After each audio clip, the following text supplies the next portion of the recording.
You're taking your love relationship to the next level, and you're convinced that all we need is love.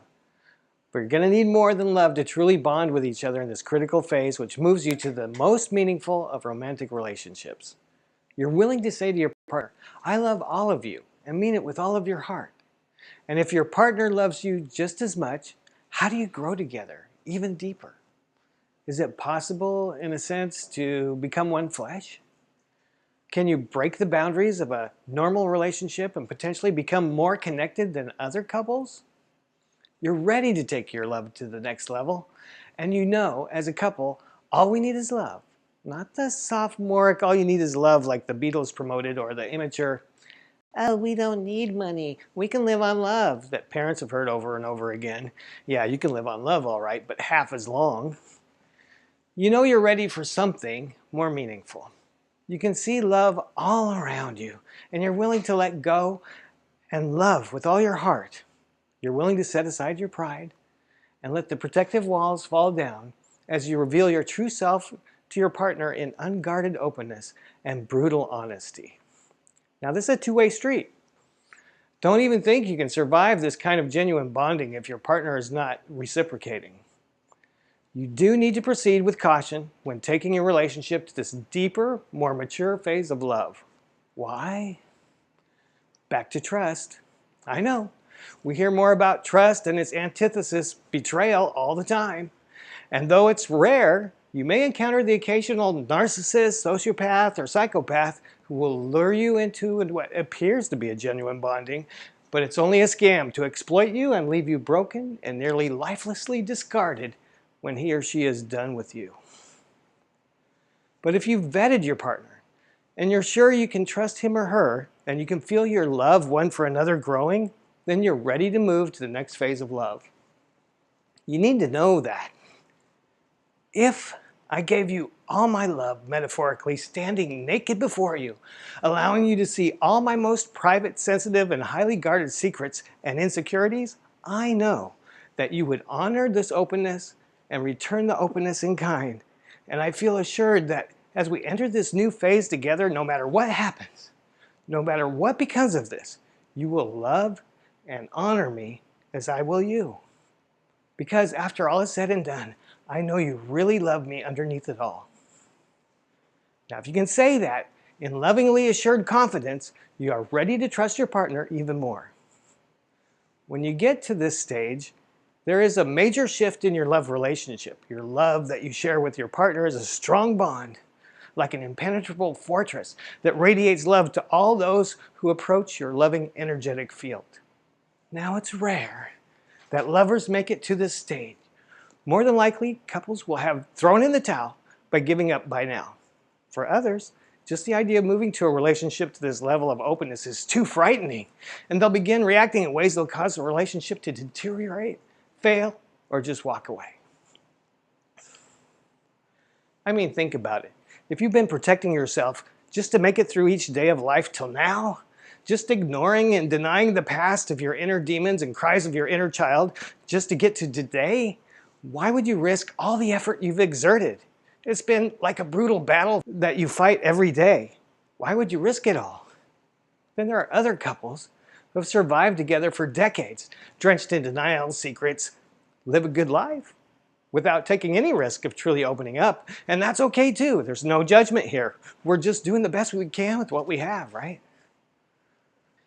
But just like in the personal performance or spiritual growth and expansion paths, it is the digging down and allowing those negative energies to bubble up so that you can deal with them and let them go that takes us as people to the next level.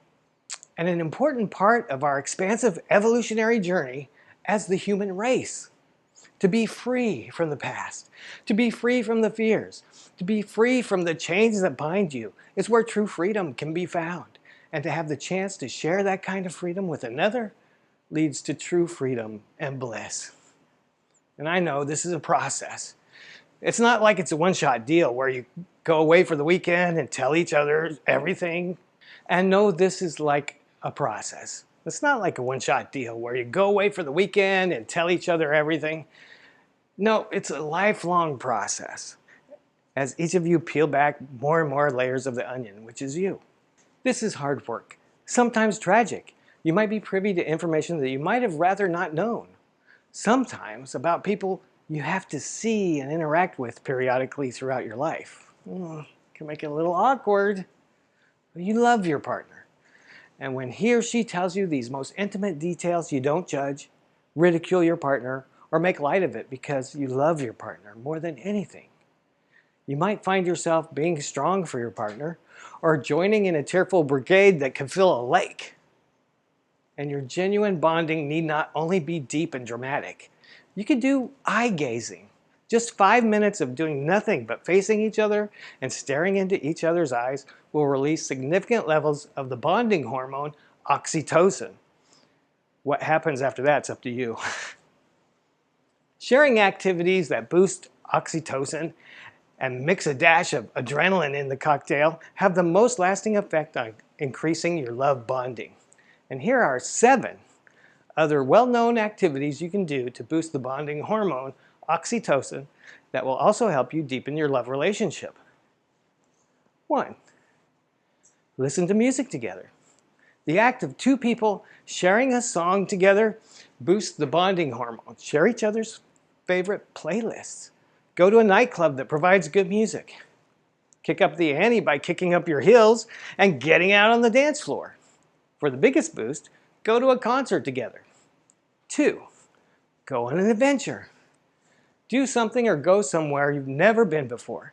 Anything you can do to make it a little more exciting, like trying a paddle boat, going on a hike, riding go-karts, going on a roller coaster. The more you add a little adrenaline, the greater the bond. 3. Snuggle. Oxytocin is known as the cuddle hormone, so do more of that. The 7-second hug is notorious for boosting the bonding hormone. Make more occasions to snuggle on the couch and embrace each other more spontaneously. It works. 4. Have meaningful sex. Now, sex is fine.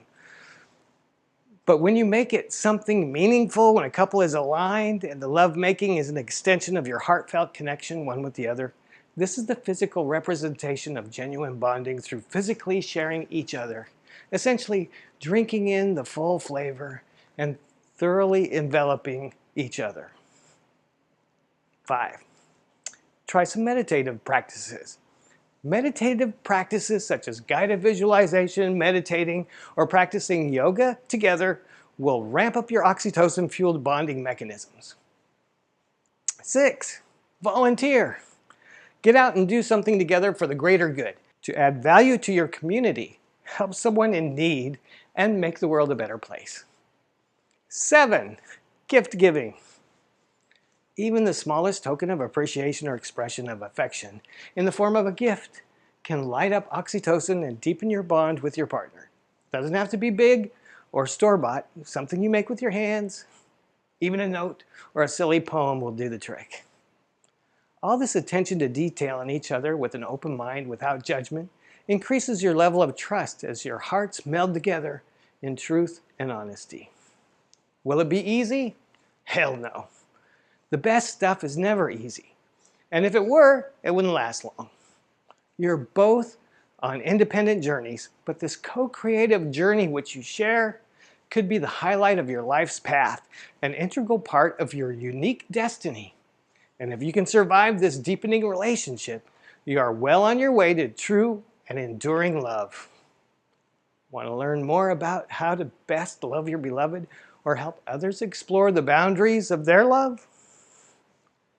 Check in with my friends at St. Paul's Free University or contact me. I'm David M. Masters, and you can find out more about me at davidmmasters.com.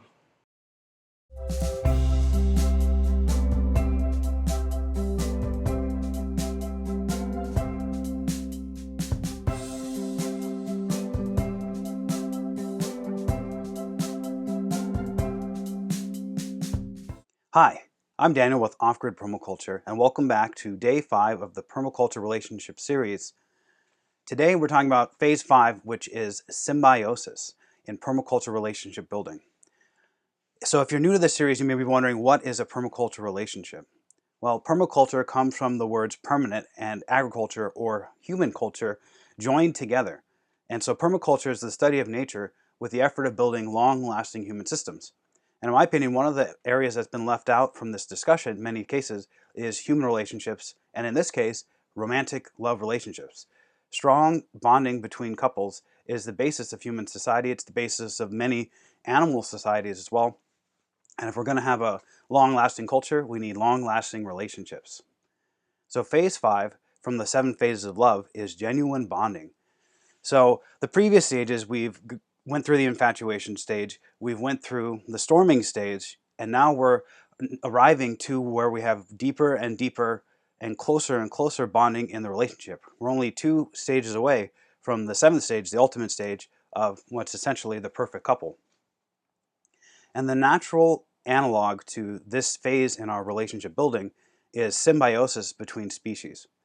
If you find frequently in nature that species grow over time to depend on each other and to amplify each other's abilities by each giving certain services to the other that they find essential. One of the classic examples is bees and flowers. Right? Flowers, many plants that are flowering need bees in order to reproduce. They cannot live independently of bees, or at least not very well. And bees likewise get food from these plants, and so they need the flowers in order to survive as well. And so they've grown to the point where they provide services that they couldn't do independently. Like bees would not be nearly as productive, producing so much honey without having this wide variety of flowers to choose from and the pollen and the nectar available to them. Likewise, the plants would not be able to reproduce as healthily, as widely, and have as strong of a community in the ecosystem, because without the bees there to transport their pollen from flower to flower over miles and miles. So likewise, in human relationships, as a couple, we're changing the way we behave. It doesn't take generations to do this. It just takes one lifetime. But we're changing who we are as a person in order to better fit in with our mate. And specifically, it's not just about going with the flow and making things work. It's about choosing how you change or allowing the change to happen in a way to where you are amplifying each other's abilities and becoming, as a unit, better than if you were separate. The first thing to know about symbiosis and this stage in the relationship is that it does require trust. All right, at some point, we're going to be relinquishing a certain amount of control to our partners. All right, we have to let go of certain elements of what we do. Like the flowers have to let go over their reproductive cycle. They have to trust that the bees will be there to take care of that. And they're, in a way, vulnerable, because if the bees weren't there, they would have trouble. Likewise, we're going to relinquish certain abilities, certain identities that we have about ourselves to our partner, trusting them to be there.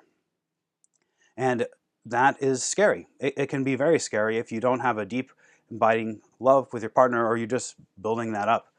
So as we're entering this phase and working through this phase, building this trust with our partner is going to be one of the main activities that we have to do to build the relationship. Likewise, we have to look at how our bonds are forming on multiple levels. Human beings are not just one thing, right? If you look into our mind, if you do meditation, you'll see that the human brain is actually multiple different personalities warring with each other, bargaining with each other, and some coming to the fore at different times. And I've kind of distilled it downhill here into 4 levels just to simplify things. And this is a good way to start thinking about it. And if your relationship is going to last, you need to have bonds, you need to have symbiosis on all of these levels in order for it to work. One is just not enough. And the first one is the physical. Physical is, am I able to survive with this person? Are they providing me, with housing? Am I providing them with the ability to survive the harshness of the world? Am I giving them, reproduction? It's, that aspect of it is a lot of the reason why people get together in relationships in the first place, is they're just interested in having a physical mate. And, that needs to be there. Comfort, with the person. They cook well. I like the way, that they make the house. I like that they keep the lights on, keep the house warm. These physical levels need to be there. But too often, relationships are built only on this level, or very nearly only on this level, and they don't extend to the other levels, and that's why relationships tend to falter, or you tend to find yourself in a long-term but disappointing relationship. The next level is I call intellectual, so you might call this an egoistic level, which is a level of pride. You know, you need to be proud to be with the person that you're with. Um, what do they mean for your place in society? Like it or not, your mate says a lot about how other people view you, about your worth, and to put it bluntly, in society. And is that putting you in the right place? You know, it would be great if everybody was with a supermodel or was with a billionaire, but reality is we all have kind of a good place that we fit in the hierarchy, and your mate needs to put you into that correct spot. If they're dragging you down or they're trying to pull you too far forward, it's going to be a mismatched relationship, and it's not going to be ultimately successful. And the third in this category is novelty, right? You have to have a relationship that is interesting enough, right? If things get too boring, it's going to make it so that nobody wants to be in the relationship. You know, you're just going to be mind-numbingly bored. So there has to be a little bit of that give and take of that interest in the relationship, a little bit of fun there. Third is emotional. You know, this is kind of what we think about when we think of an ideal relationship, which is we're supporting each other, love making, as in the physical act, but with more that bond there, that ultimate level of love making that exists where you have that deep connection, and the family bond, the ties that make a family what it is. This all needs to be in place, and that give and take needs to be there in order for the bond to be fully formed. And thirdly, or fourthly, spiritual, which is that unconditional love. And this is the only level where that can really happen. You may support people emotionally, but only when you have a deep spiritual bond are you able to say, no matter what happens, I will feel love for this person. And that, you know, is an ideal. You may not get all the way to that point in a given lifetime, but that bond needs to be starting to form in order for the symbiosis to be fully in place. So this symbiosis step is the boundary where couples gain superpowers. Because you are giving up what is not necessarily the best thing that you can do, your ultimate skill set, to your partner, and they're ideally giving up what isn't their ultimate skill set to you, or at least stuff that they rather not think about, and you can focus more narrowly on what you're really good at and what your life purpose is, then you're able to become, as a unit, so much stronger. You're able to build almost a super brain because the two of you can trust each other enough to look at a problem or look at day-to-day life from different angles and then come together and have a real deep exchange, an unfiltered exchange of these ideas, and together come up with a third perspective which is even stronger than either of the two. But you will get a certain amount of loss of identity, and you're going to be experiencing a certain amount of vulnerability because of what you're giving up to gain this. And dealing with that, there will be fears to overcome. So be aware of that. This is a great phase, but it's not always the easiest phase from a personal level. And lastly, you need to anticipate the reward coming. This is where this is where the wheels start to hit the road. This is where your relationship goes from good to great, or is moving in that direction. So, be aware of that as you plow through this. So here are the two methods for today for finding moving your way through the symbiosis stage up to the sixth stage. So I have all of these written down as a handout available on my website, offgridpermacultures.com/relationships. I'll have that link at the end and down below as well. And the first method is finding your strengths and your partner's strengths in the relationship. So these are things to discuss with your partner or to write down, journal. First is, what is something that my partner does better than me? Identify what the strengths of your partner are so that you know what makes sense to relinquish to them, to trust them with.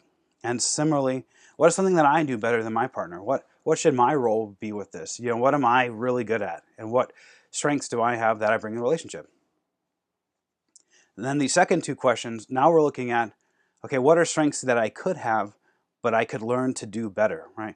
Maybe my partner is doing something, whether it's chore work, or maybe it's some like strategizing part of the relationship. Say my partner is really good at organization, but I take care of the bills. Maybe it's better for them to learn that skill of taking care of the bills, and I relinquish that, and then or I take over some other thing, or vice versa. So what's something that I can learn to do better in the relationship, that an area where my skill set can be improved to play to my strengths, and what is something that my partner can learn to do better to play to their strengths? I didn't put any specific action steps in this, because I think a lot of it, just thinking about it, will let everybody in the relationship be aware and maybe step up a little more. But it might make sense here, depending on the state of your relationship, to say, okay, now in the next 30 days or the next 60 days, let's move in this direction. Let's take an action step and say, okay, I should be really doing this. Let's make a trade. I'm going to do this. I'm going to do the dishes. You're going to do taking out the trash. It could be something as simple as that. I'm going to do the bills. Would you start taking care of the garden?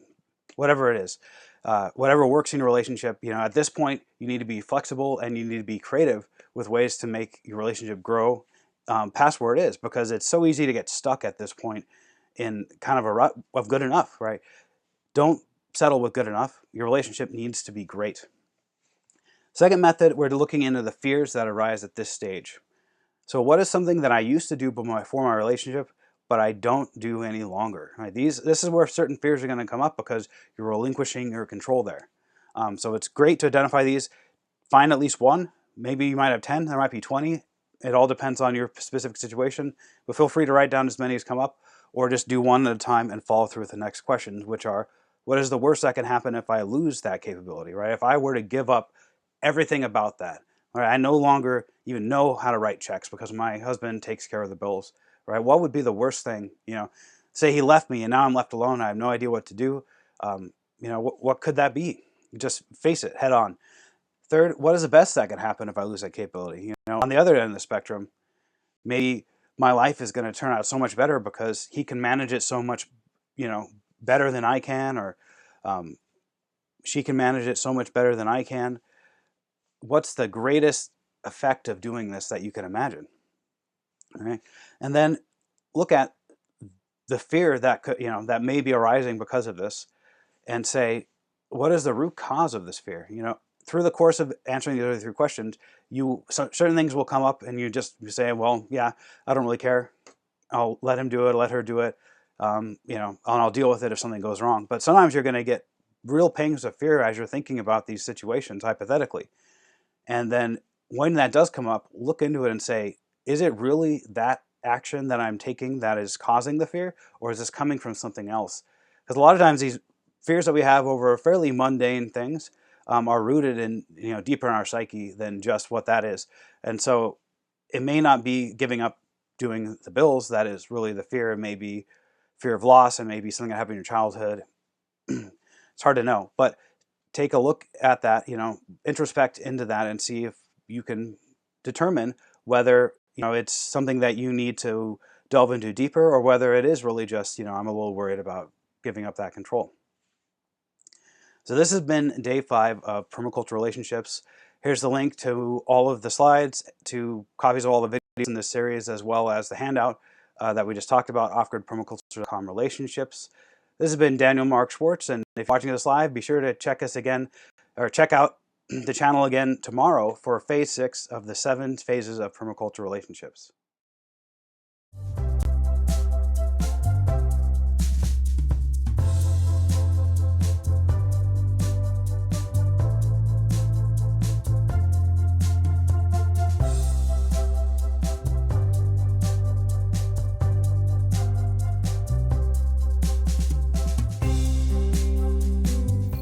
Hello, and welcome to day 5 of our 7 phases of love. Today I'm going to talk about bonding with your partner, and what are some ways that you can do some true deep bonding. It's a good time to take a pulse, like a health checkup for your relationship. How well are you doing? Is communication good? Are you spending quality time with each other? So here are some ways that you can, really bond with your partner and connect on a deeper level. One is to create a couple tradition. This can be really, really fun. I know couples who are not crazy about the Super Bowl, so every year they put on their own thing for during Super Bowl season. So they'll get some board games or play video games, invite friends over, split up into teams, and then just, have a lot of fun making a day of it. They get all the same junk food that goes along with Super Bowl, but without the Super Bowl. Also, you can maybe take a holiday that maybe normally nobody celebrates, like Arbor Day, and make it your own little special holiday. Take the day off, maybe dress in jeans and flannels, go out for breakfast and have pancakes, and plant a tree. And then you can maybe do that every year and go back and take a picture and watch your tree grow, and give it a name if you want, take pictures, make a little album. It's just something fun and quirky, fun thing to do. And it's just a good way to bond, and it's something that's uniquely yours that no one else does. So number 2, couple therapy. So maybe you don't, maybe everything's great, and communication's great, and you're spending time. It's still good to maybe check in. Not everybody needs to see a therapist when things are bad. There are couples that go to a therapist just to kind of get a checkup and learn some new communication skills, or some ways to handle problems that come up that maybe are creative and out of the box, and things that maybe they didn't think of. So it's another way to really kind of have someone help you to find new and creative ways to bond and keep your relationship healthy, keep the communication healthy, and just check in with each other and make sure that your needs are being met.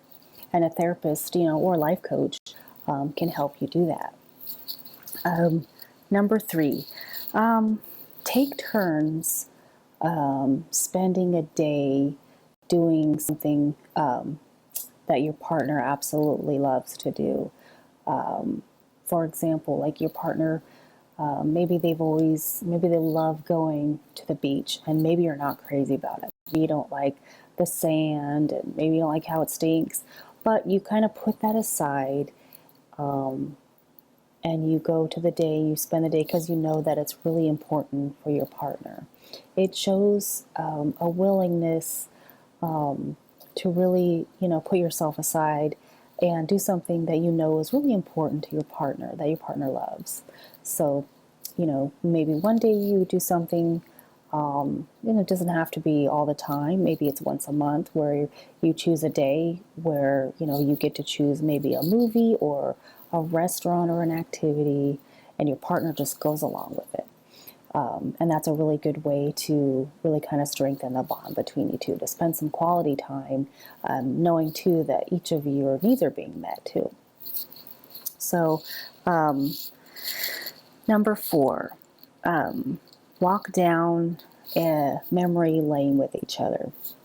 So maybe, if you've been together for a while and you have, some memorabilia, maybe some pictures, maybe some souvenirs of trips that you've made, maybe take those out, blow the dust off them, and just, spend a day or an afternoon just sitting down and looking and remembering all the wonderful, great times that you had, and talk to each other about what was your favorite thing that happened, or what was the, favorite part in this trip, or what do you remember about this day? So it's really important to, pause and take a break and look back at some really memorable, happy times. There may be a time where you went camping and it rained the whole time, and maybe it was, during that time it was miserable, but now you can look back and laugh at it, and just realize that, it was actually a fun time. And it wasn't so crazy and hectic as you maybe thought of it. So, number 6, volunteer for a cause that means something really important to both of you. So maybe, for example, you both love dogs, and dogs are really important to you, and you care about the safety about dogs, and maybe you want to go down and volunteer at an animal shelter on the weekends or every other Saturday, or on your days off, and maybe go out and walk some dogs, or bathe them or care for them. Or maybe it's you care about the environment, so you maybe go down to the beach. After 4th of July, you go down to the beach for the weekend, and help pick up all that trash, or something like that, something that matters to both of you. That's a way to and do something together. It's a way to kind of bond over something that is really, really important for the both of you. And it doesn't have to be done, every single weekend. It can be done, you can do it once in a while, once a month, but just make sure that you set aside time to give back to the community too. Number 7, have a real date night. I've seen a lot of couples, that's like, okay, every Friday's date night, but it becomes more like a routine, and then it becomes like a chore. I don't know if you guys seen that movie Date Night with Tina Fey and Stephen Carell, but it's really funny. Date night becomes more like a chore to them. So make sure that it's not, you're not going to the same place and having the same meal every time. Make sure that it's not something that's becoming routine. Try to mix it up a little. If need be, it doesn't have to be every single week. The point of date night is to connect and spend some time outside your home, where there's no distractions of TV or phones. It's just really about connection. So it doesn't have to be going out to eat. You can go for a hike or go for a walk. My husband and I used to get up on Saturdays and we would walk down and get a coffee, go get the paper, and come home, and we'd read the funnies together, or we'd read some, crazy personal ads, and that was just a time to just kind of connect. It was our special time. So date night doesn't have to be night, and it doesn't have to be, in a restaurant or movies. It can be something, different. Think out of the box. And that's it for today. So thank you so much for tuning in, and I will see you guys tomorrow. Thank you.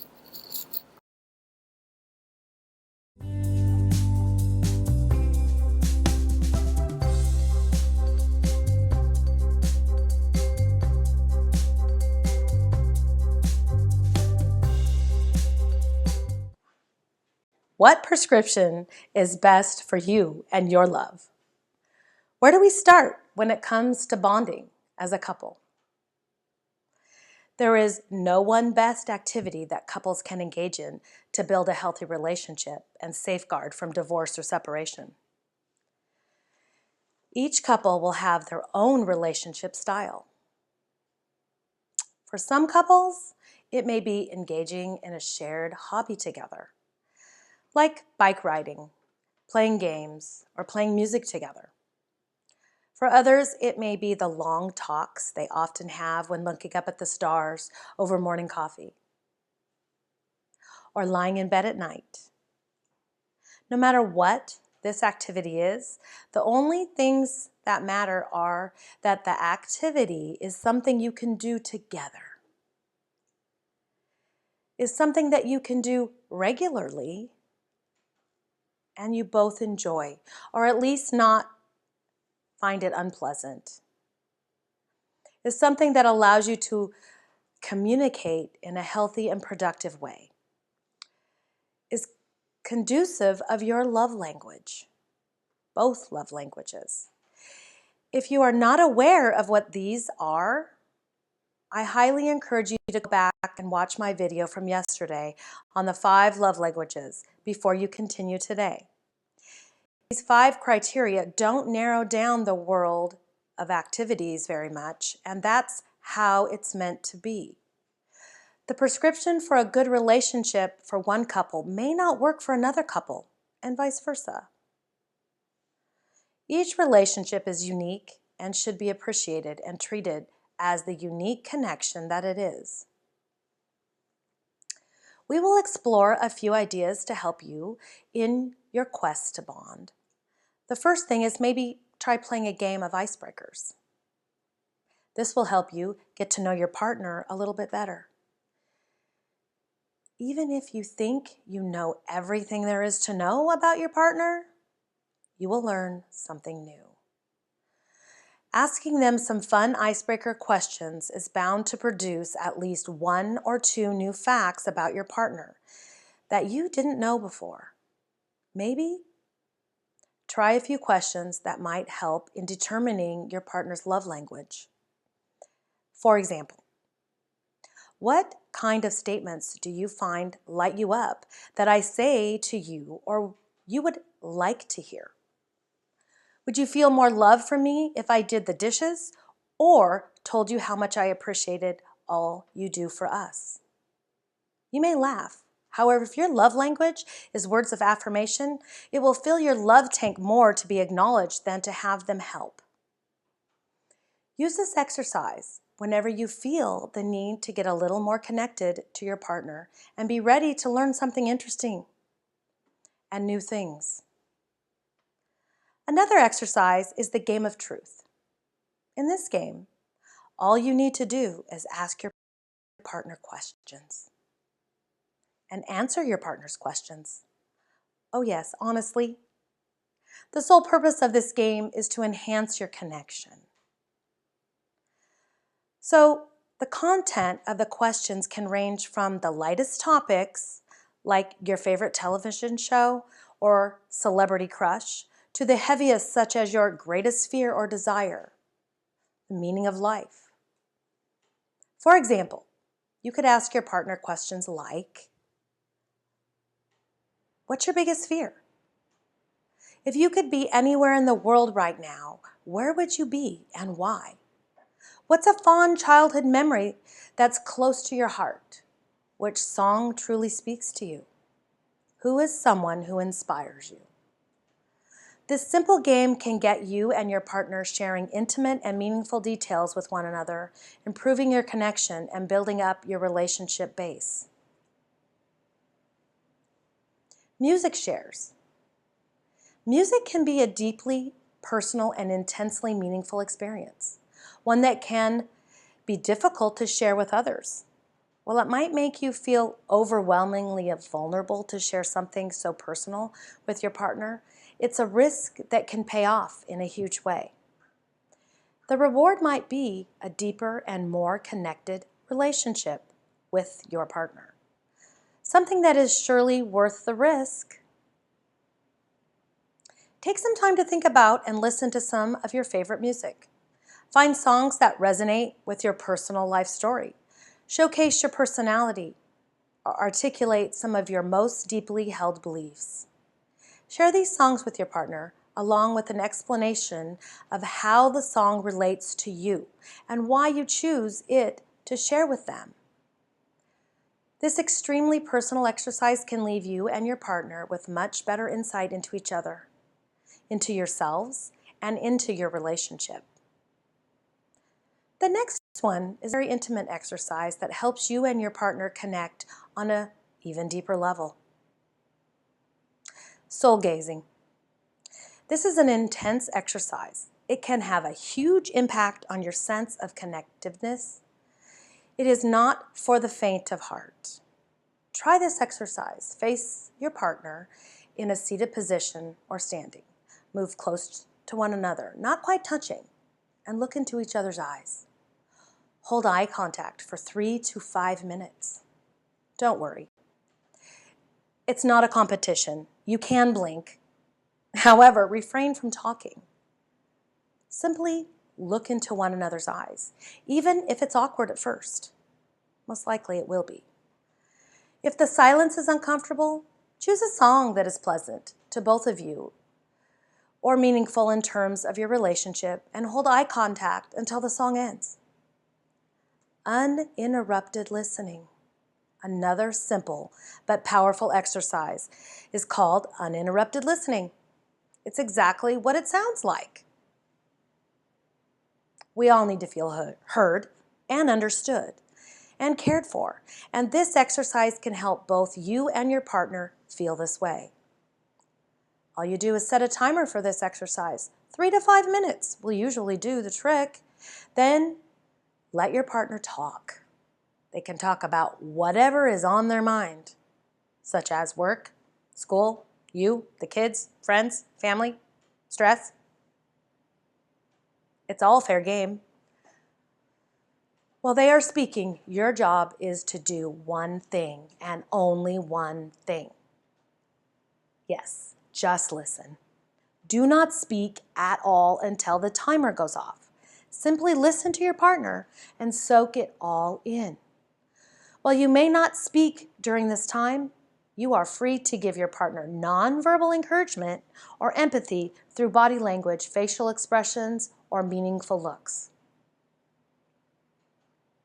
When the timer goes off, switch roles and try the exercise again. You may find that one partner is much chattier than the other, which is totally normal. These are some amazing ways to bond. The biggest secret here is you actually have to try them.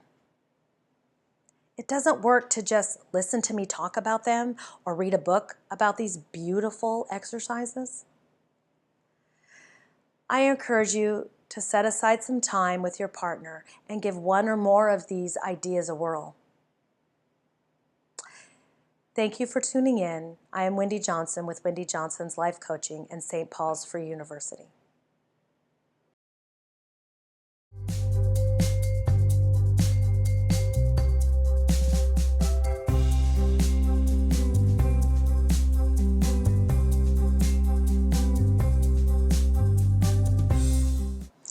How do you find a partner as a single parent?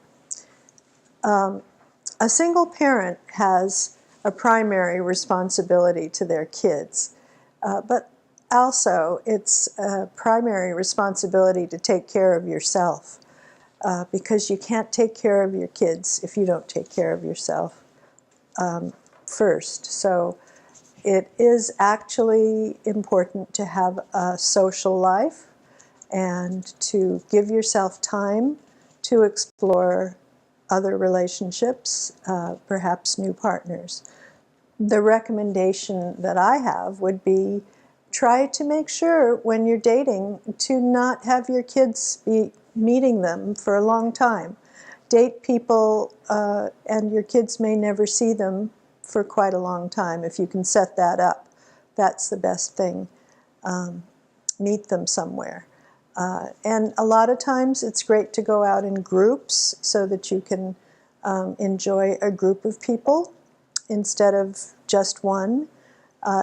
If you have a single parent group, for example, there can be male single parents and female single parents and gay single parents that can all have their kids doing things together.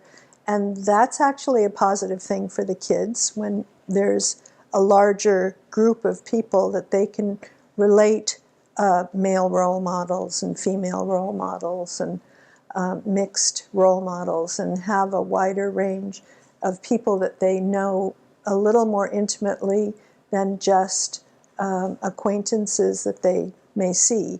So when you join, for example, a single parent group, you can create social events and have kind of a family feeling with people that you choose from this group. So that is a very positive thing for your kids. And having the thought about dating, eventually you will want to introduce him to or her to, or the we, they, to your kids. And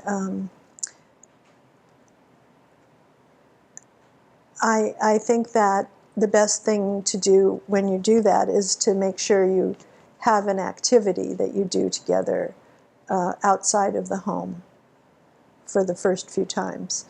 And I'm just mentioning that because it's such a worry that children, there's been a lot of statistics about step parents, and we don't want you to get into that situation inadvertently. It's certainly, we never want that, but you really need to be very, very careful to make sure you're not being exploited that way for your children.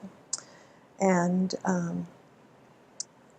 I think that we, as human beings, are watchful, that we will be safe, and can find different ways to get our needs met and have our children's needs met as well. So dating is good. And I think that you need to find ways to fit it into your family life and fit it into your personal life, however you can. Trading off, by the way, with a friend, having the kids spend the night with a friend who's married or single is a great way to have free babysitting. Hint.